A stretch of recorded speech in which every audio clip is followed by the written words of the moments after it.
Hi అండి, అందరికీ నమస్తే. Welcome to Tulasi vibes. అందరూ బాగున్నారా అండి? ఇది చూశారు కదా, పొగడి పూల చెట్టు అనమాట. ఇక్కడే నిన్న పువ్వులు అవన్నీ కోసుకొచ్చుకున్నాను. ఇవి గోంగూర తాలింపు వేస్తున్నానండి.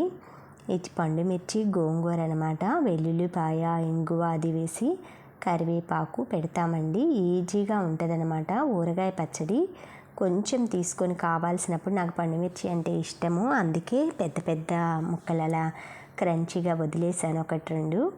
తర్వాత అన్నంలో అయితే కొంచెం కందిపప్పు వేసేసి ఉడకబెట్టాను అనమాట. ఇంకా మళ్ళీ పప్పు వండే పని లేకుండా మనకి ప్రోటీను, కాల్షియం కావాలి కదండి. ఎగ్స్ అయితే బాయిల్ చేసేసుకుంటున్నాను. ఈరోజు వచ్చి రొయ్యలు, చింత చిగురు కూర చూపిస్తానండి. ఇలా రొయ్యలు అయితే నేను 2-3 మంత్స్కి అమ్మ వాళ్ళ ఊర్లో తెచ్చుకుంటా. చింత చిగురు 1 ఇయర్కి సరిపడా నేను స్టోర్ చేసుకున్నానండి. ఇలా చిన్న చిన్న బాక్సులు అనుకోండి, మనకు కావాల్సినప్పుడు ఆ క్వాంటిటీ మొత్తం వాడుకోవచ్చు. ఉల్లిపాయ, పచ్చిమిర్చి ఆయిల్లో ఫ్రై చేసుకున్నాక కొంచెం మెంతిపిండి వేసుకుంటాను. కూరల్లో ఆ ఉడకబెట్టిన రొయ్యలు ఉన్నాయి కదండి, అవి అందులో వేసేసుకోవటం ఈజీ అండి. 5 నిమిషాలు అనమాట. ఇలాగ కారం కూరల్లో కారం పడుతుందండి. పచ్చిమిర్చి కూడా వేసుకోండి, బాగుంటుంది. కారం వేసుకున్న తర్వాత మనకి తగినంత చింత చిగురు ఇలాగా నేను స్టోర్ చేసుకుంటాను. మన ఛానల్లో చింత చిగురు వీడియో కూడా ఉందండి. ఇలాగా చింత చిగురు అయితే మనం ఏం లేదండి, ఉప్పు, పసుపు, నూనె వేసి ఆయిల్ ఇచ్చేసి పెడతామన్నమాట. ఆవుకి ఇచ్చేసి ఈజీ అనమాట. ఇది వచ్చి దీంట్లో వేసేసుకుంటాము. ఇది మనం రొయ్యల కూరనే కాదు, పప్పులో వేసుకోవచ్చు. లేదు అంటే చింత చిగురు కొంచెం ఏదైనా కొబ్బరి తురుము ఇలా వేసి పచ్చడి చేసుకుంటారు కదా, అందులో కూడా చింతపండు ప్లేస్లో ఇది మనం కలుపుకోవచ్చు. కొంచెం వగరు, కొంచెం పులుపు టేస్ట్ వస్తుందండి. ఇది వేసినా కూడా కొంచెం మామిడికాయ తురుము మనం వేసుకోవాలి పులుపు కోసం.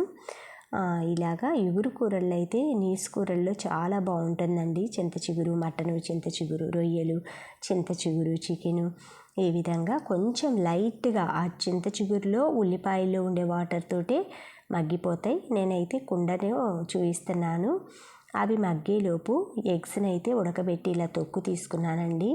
మధ్యలో ఘాటు పెడితే జ్యూస్ దాంట్లో లోపలికి పోతుంది అనమాట. అందుకే ఎగ్స్కి చిన్నప్పుడు అమ్మ అయితే ఇలా గుడ్డు మధ్యలో ఇలా కొయ్యమంటే నేను పనిమాల కూర్చొని నేను పెడతా అనేసి చాకుతో కట్ చేసేదాన్నండి.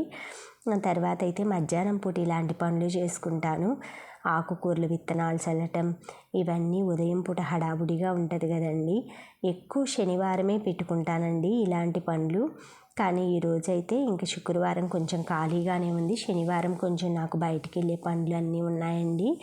అందుకే ఇలా ధనియాలు అయితే మొత్తం ఇలా నేల మీద వేసేసి మనం చెప్పుతోటైనా లేదంటే చపాతీ కర్రతోటైనా చేసుకోవచ్చు. ఇలాగ వేసి చల్లేసానండి.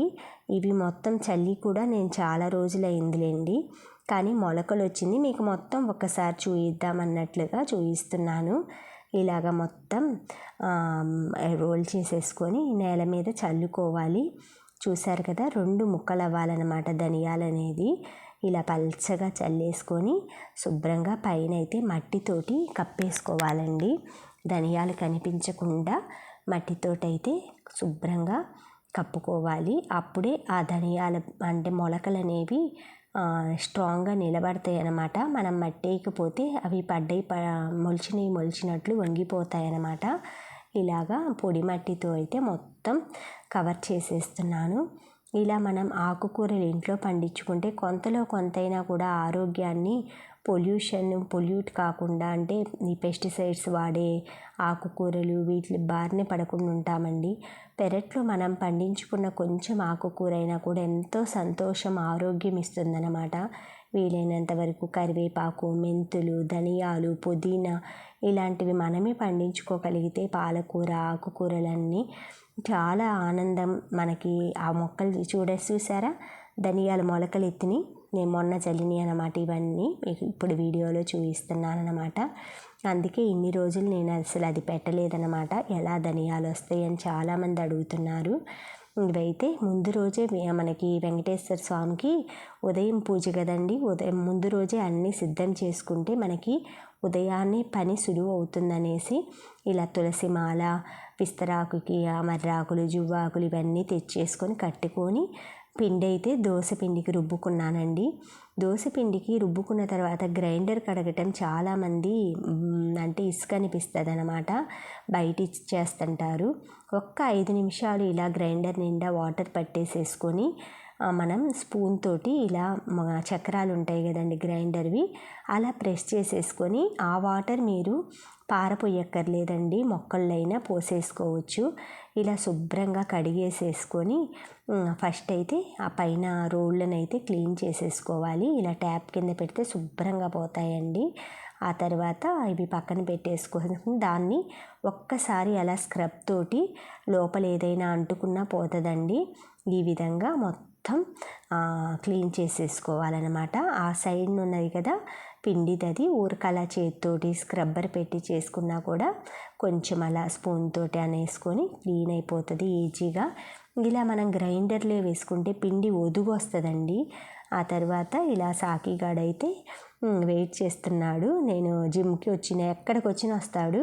సరే తర్వాత జిమ్కి అయితే వెళ్ళానండి. చాలా రోజుల నుంచి వెళ్ళట్లేదు, పని అమ్మాయి రావట్లేదు 6 రోజుల నుంచి అని. సరే రేపు వస్తుంది అనేసి ఈరోజు అయితే జిమ్కి వచ్చాను. ఫస్ట్ అయితే నేను థ్రెడ్మిల్ చేస్తానండి, తర్వాత సైక్లింగ్ చేస్తాను. మొత్తం అన్నీ 10 మినిట్స్ 10 మినిట్స్ 10 మినిట్స్ చేస్తానండి. 3 వచ్చేసి హ్యాండ్స్ అండ్ లెగ్స్ అవి. ఇవి థ్రెడ్మిల్ అనమాట. స్టార్ట్ బటన్ ఇవన్నీ ఉంటాయి. Start, stop. ఇది స్టార్ట్ నొక్కుతానండి, ఇది స్టాప్ అనమాట. మనం స్పీడ్ ప్లస్ అనేది పెంచుకోవచ్చు, స్పీడ్ మైనస్ అంటే తగ్గించుకోవచ్చు. నేను దగ్గర 5.56 స్పీడ్లో చేస్తాను.